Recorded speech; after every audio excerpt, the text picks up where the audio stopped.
Is a process in which absorbed food is transported into tissues and cells of the body. These substances are further utilized for growth and development of the organism. The surplus amount is stored for the future use. Ingestion is a stage in which the undigested and unabsorbed residues of food are thrown out of the body. How do unicellular organisms obtain their nutrition? Different living organisms have different modes of obtaining food. Amoeba, an unicellular organism, is omnivorous in nature. It feeds on tiny plants and animals like rotifers. Amoeba does not have any specialized structure or organ for the process of nutrition. It occurs through the body's surface. Ingestion occurs by the means of finger-like projections known as pseudopodia.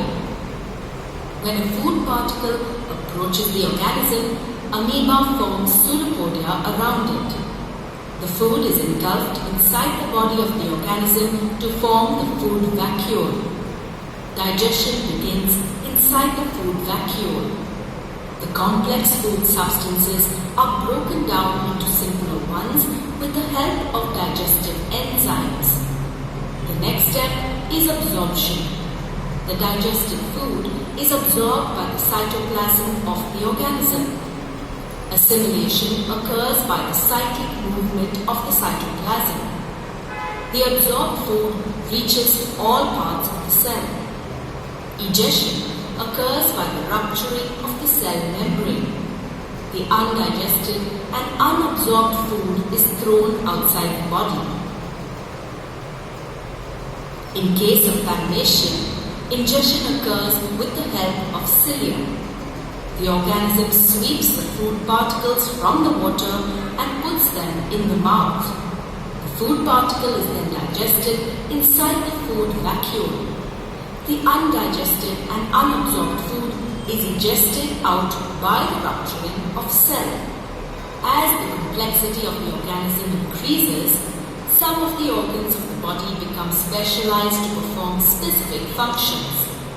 Human beings have specialized organ system involved with nutrition. Let us proceed to study it.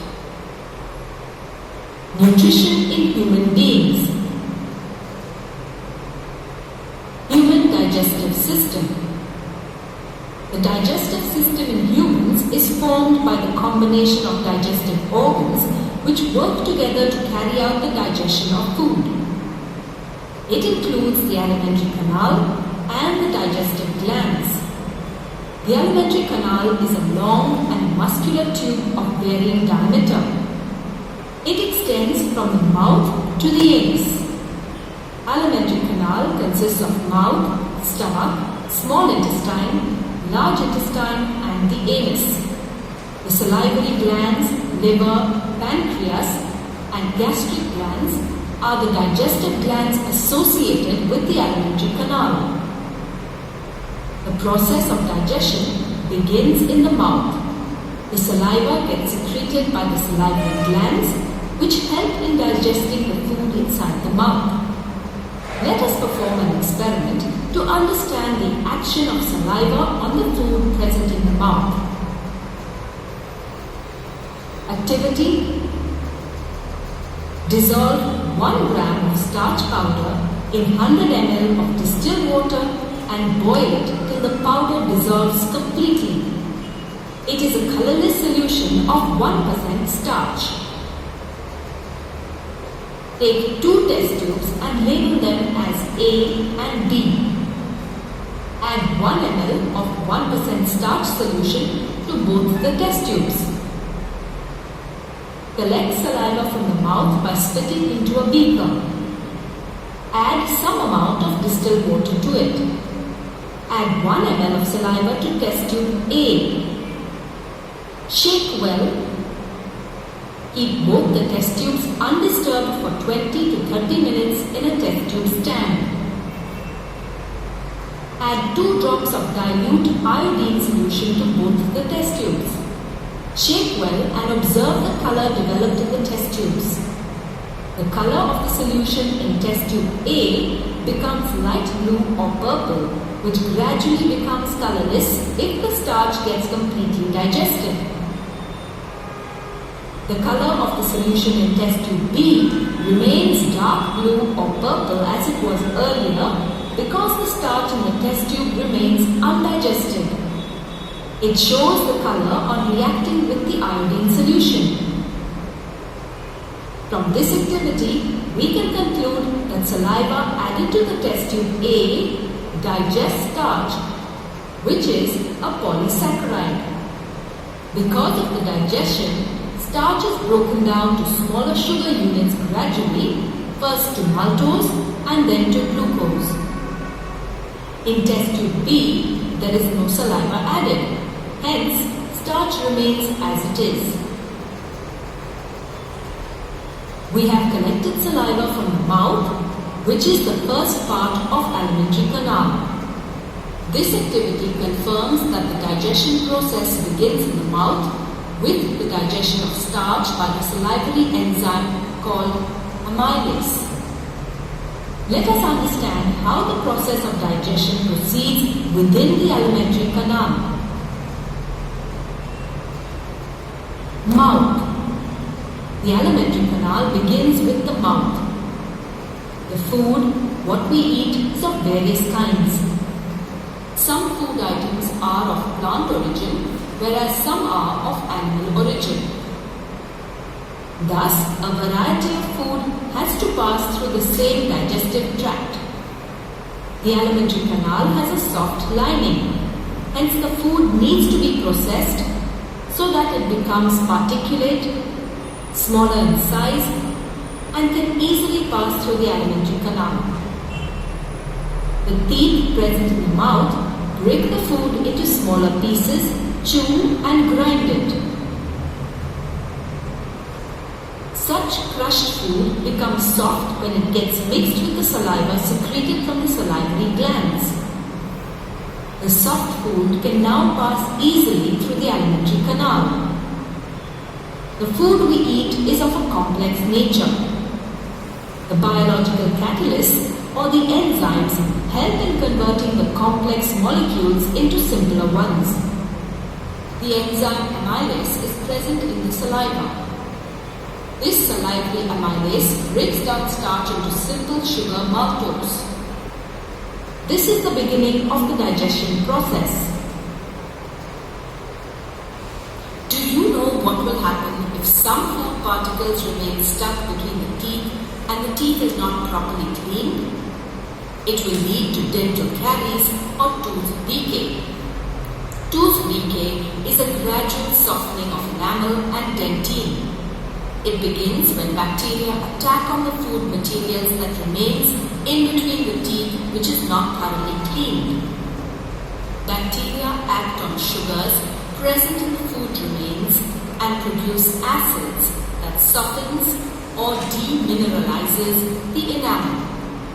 The bacterial cells together with food particles stick to the teeth to form dental plaque. As plaque covers the teeth, saliva cannot reach the tooth surface to neutralize the acid. Brushing the teeth after eating removes the plaque before the bacteria produce acids. If untreated, microorganisms may invade the pulp, causing inflammation and infection. It is necessary to clean the teeth properly to prevent tooth decay, as we know that teeth plays an important role in the process of digestion by crushing the food into smaller pieces to facilitate their movement through the alimentary canal. Stomach. The partly digested food is then pushed into the esophagus with the help of the tongue.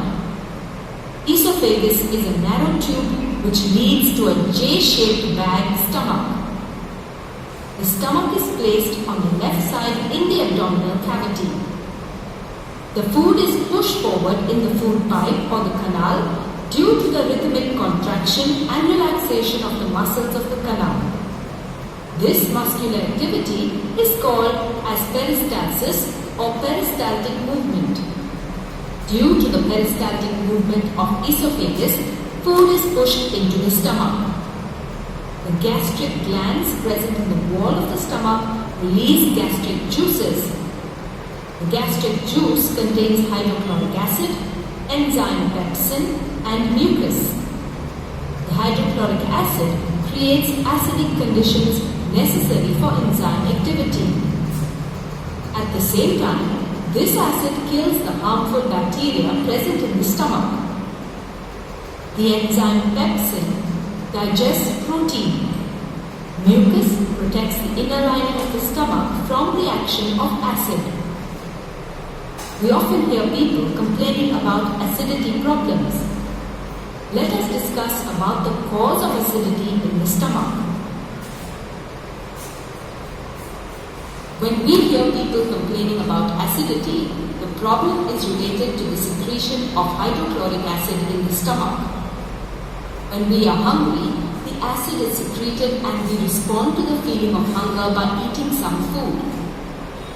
However, if we do not consume food at that time, then there is no food for the hydrochloric acid to act upon, and as a result, this acid gets accumulated. Due to the presence of this acid, we feel a burning sensation in the stomach. While the food is in the stomach, the muscular walls of the stomach churn the food. Churning of food helps in proper mixing of the food with the gastric juices. There are muscular sphincters situated at the beginning and at the end of the stomach. These sphincter muscles release small amount of partly digested food into the small intestine. Small intestine. The small intestine is the longest part of the alimentary canal. It is about 5 to 6 meters in length and filled into a compact space by extensive coiling. It is longer than the large intestine. It is called the small intestine because it is narrower and comparatively of a smaller diameter. Carbohydrates, fats and proteins are completely digested in the small intestine. Do you know why the herbivores, the grass-eating animals, need small intestines which are longer than that of carnivores, the meat-eating animals? The herbivorous animals consume food from plants, mainly the grass. The plant cells have their walls made up of cellulose. It is a tough polysaccharide. The grass-eating animals such as cows, buffaloes carry out the process of rumination. Slowly they bring the food back into the mouth, crush it, and then swallow it. They have a 4-chambered ruminant stomach with very long small intestine. The main process of digestion is completed in the small intestine and then absorption starts. There are cellulose digesting symbiotic organisms present in the intestine which secrete enzyme cellulase to digest the cellulose.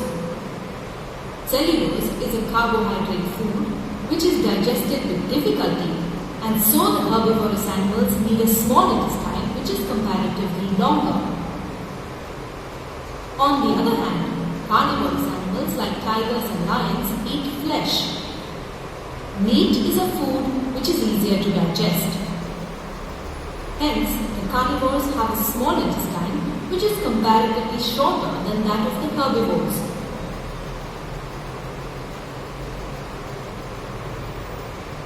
The small intestine receives food which gets acidified in the stomach. Hence, the food has to be made alkaline for the activity of enzymes in the small intestine. Whenever the food enters the small intestine, secretions from the liver and pancreas are released there through a common duct. Bile secreted from the liver makes the food alkaline. It breaks the large fat globules into smaller ones, because of which the action of lipase enzyme secreted by the pancreas is increased and becomes faster. The pancreatic juice has digestive enzymes like trypsin, lipase, and pancreatic amylase, which digest proteins, fats, and carbohydrates respectively. Various intestinal juices are also secreted by the walls of the small intestine. These intestinal juices contain enzymes which complete the digestion process. The proteins are converted into amino acids, complex carbohydrates to glucose, and fats to fatty acids. Now, let us proceed to understand how the digested food is absorbed by the walls of the small intestine. The walls of the small intestine show numerous finger-like projections called villi. Villi are supplied with blood vessels which help in the absorption of food. The absorbed food is carried to each and every cell of the body through blood. The cells utilize the absorbed food for obtaining energy. For example, glucose obtained through the digestion of carbohydrates or the amino acids obtained through proteins are absorbed to provide energy for various metabolic activities. Do you know what happens to the extra glucose in human body? The unused glucose is stored in the liver in the form of glycogen. Large intestine. The unabsorbed, undigested food as well as the residues of digested food are passed into the large intestine. The large intestine is about 1.5 meters long.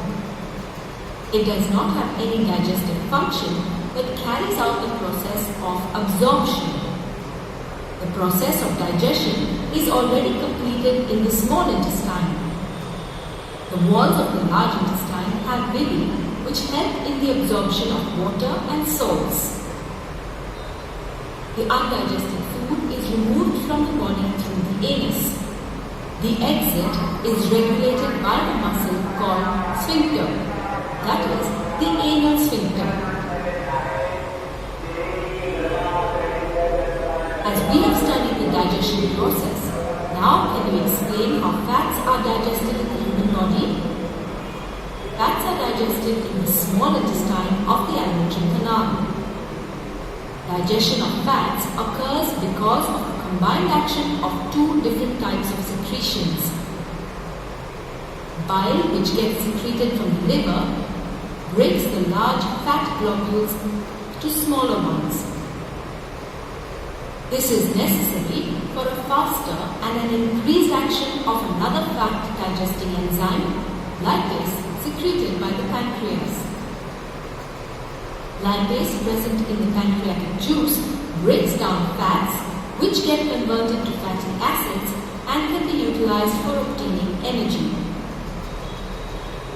Thus, we have seen that in humans, the different steps of nutrition are quite complex and hence require a well-organized digestive system. Let's do a quick check.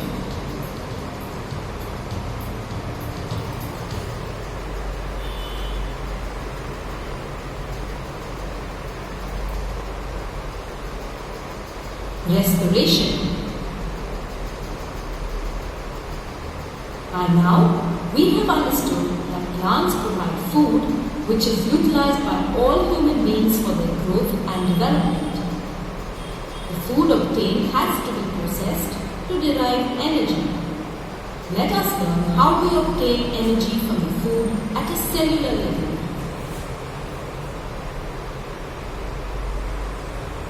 What is respiration? Respiration is the process of release of energy from the assimilated food.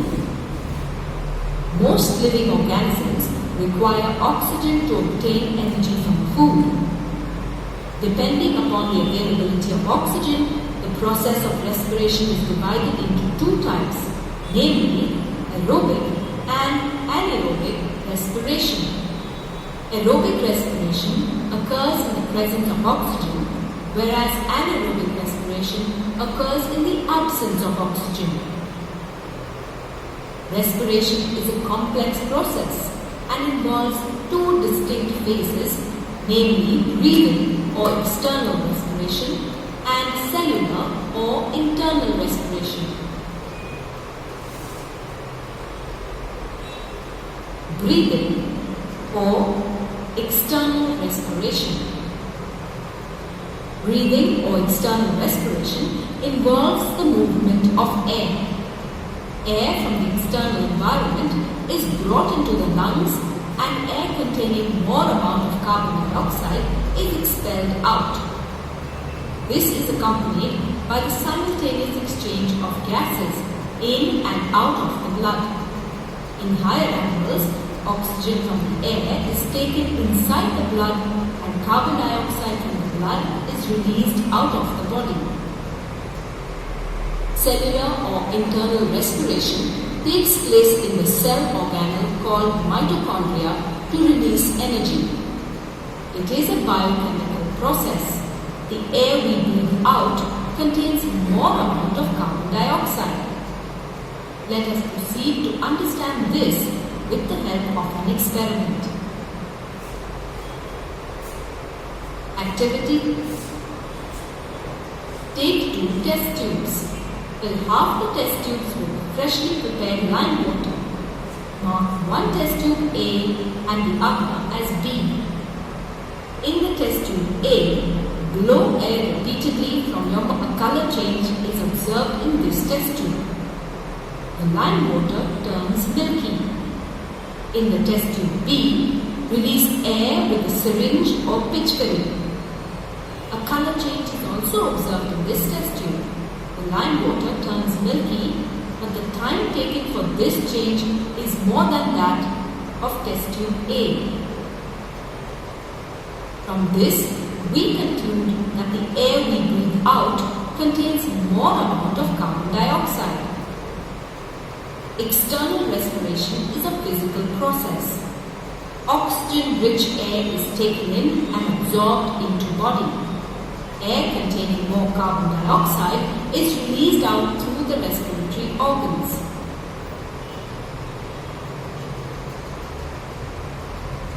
Exchange of gases in animals and human beings.